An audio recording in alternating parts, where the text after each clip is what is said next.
Hi viewers, this is Banu. పిల్లలు, మీకు తెలుగులో నీతి కథలు చెప్తూ ఉన్నాను.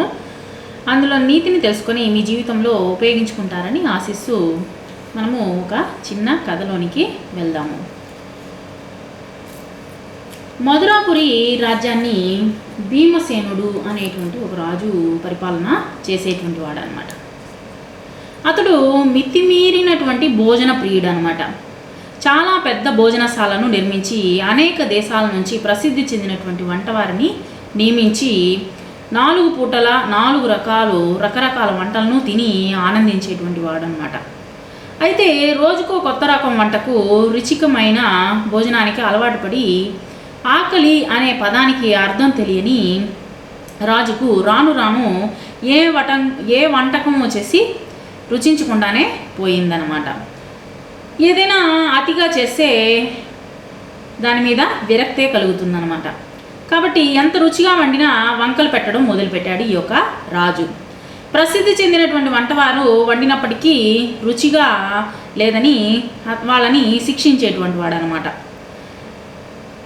అలా ఆఖరికి రాజుగారి వంటశాలలో ఒక వంటవాడు కూడా లేని పరిస్థితి వచ్చింది. ఎవరికి వాళ్ళు వెళ్ళిపోవడం మొదలుపెట్టారనమాట. అక్కడి ఆస్థానంలో పనిచేసేవారే రాజుకు వంట చేయడానికి వంతులు వేసుకున్నారనమాట. వంటవారి కోసం రాజ్యమంతా వెతికిన భీమసేన్కి తృప్తిపరచగలిగినటువంటి ఒక్క వంటవాడు కూడా దొరకలేదనమాట. ఆఖరికి పొరుగు దేశం నుండి ఒక యువకుడు రాజుగారికి వంట చేయడానికి సిద్ధమయ్యాడు. ఆస్థానానికి వచ్చినప్పుడు భీమసేన రాజు, ప్రపంచంలో నేను ఎన్నడూ రుచి చూడనటువంటి వంటకాన్ని తయారు చేయగలవా అని అడిగాడు ఆ యొక్క వంటవాడిని. అప్పుడు ఆ యువకుడు, మహారాజా, మీరెన్నడూ రుచి చూడని పులుసు ఒకటి ఉంది, దాని పేరు ఆకలి కాయల పులుసు అని. కాయలు అడవిలో మాత్రమే కాస్తాయి, కోసిన వెంటనే వండాలి, కాబట్టి మీరు నాతో అడవికి వస్తే రుచి చూడగలరు అన్నాడనమాట ఆ యొక్క వంటవాడు. రాజుకు వచ్చేసి కొత్త వంటకం గురించి వినేసరికి నోరూరింది.